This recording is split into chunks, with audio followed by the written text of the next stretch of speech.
السلام عليكم ورحمة الله وبركاته. جماعت مسلمانی که این حال ما را تماشا دارین، ما در جبل رحمت هستیم، در جا مکانی که حضرت آدم علیه السلام با مادرمان بیبی حوا و خودگی هستن. این هم جا مکان است. در اینجا دعا انشاءالله که اجابت می شود. ببینید که چقدر حاجیان خوب محترم آمدگین. خداوند هر یک حاجیایی که آمدگین حج هاشون مقبول و سعی مشکور و ذنب مغفور بگردانه. حج هاشون الله سبحانه و تعالی قبول بفرمایه و بهترین من که سبحان الله همه گناهاشون عفو و مغفرت کنه.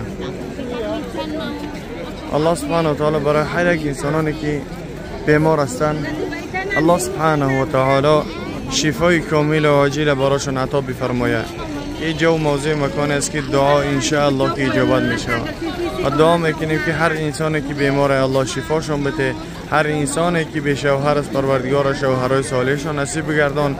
هر زنی که بیزن، هر مردی که بیزن است پروردگار زنهای صالحه را براشون نصیب بگردان. و هر انسانی که به فرزند است پروردگار فرزندهای صالح و صالحه و سالم و سالم براشون عطا بفرما پروردگارا.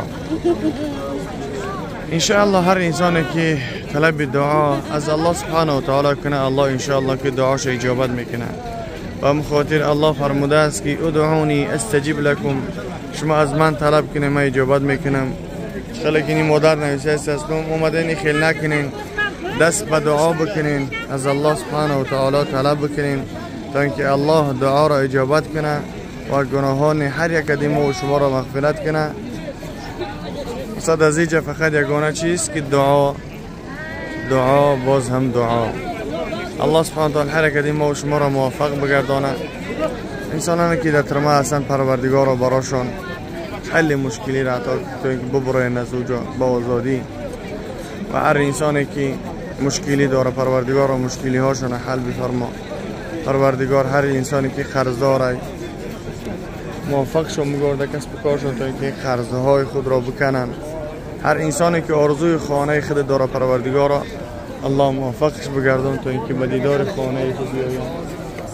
اللهم یا مقلب القلوب ثبت قلوبنا على دينك وعلى طاعتك يا ارحم الراحمين. صل اللهم على محمد وعلى آله واصحابه اجمعين.